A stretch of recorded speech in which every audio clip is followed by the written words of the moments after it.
So what we're going to do today is we're going to go through the sequence of operations. When I was in high school, like the students I teach, I worked for my uncle who owned a residential heating and air conditioning company here in Lawton. And I grew to find a love for it. I realized that if college wasn't the option, or if a degree wasn't an option, that there's other career options out there. Today, because it's getting colder out, we are doing gas furnaces. And so students are learning how to check safeties, how to check amp draw of the induced fan motor, the blower motor, and how to check gas pressures on the gas regulators, and so that they're able to go through sequence of operations. When the pressure transducer closes, what should be happening after that? The igniter energizes, right? Okay.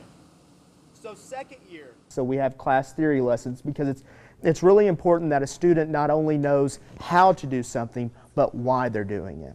So we go through theory, we go in depth of why we're checking what we're checking. So step 3, after the pressure transducer closes, what's number 4?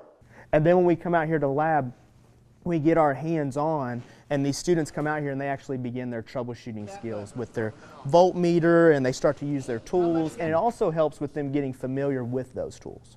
Mr. Miller, our HVAC instructor, he's an amazing instructor. He makes class very informational but also very entertaining. And I feel that I have retained so much information. So in this class specifically, we've obviously learned so much about HVAC, but as well we've learned gas piping and electricity and, you know, just all these different components. And it's very interesting to just be involved in all of that in one singular class. What could be a problem that the customer could fix that would prevent that issue from happening?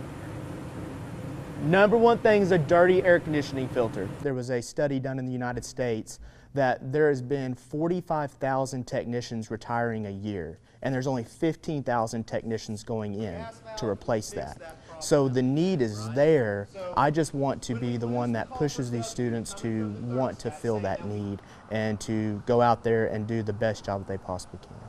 My plan is just start working once I graduate and just continue until one day I eventually can get my contractors and hopefully have enough money saved up and all that to try to get out there on my own and open up my own company would be the end goal. When I had the phone call of would you consider being an instructor, it was one of the best things I think I've ever done in my professional career, because it was my opportunity to give back to our community and to be able to put more people into this workforce and to see that HVAC is a job that they can have, and it can provide not only for themselves but for their family and for future generations.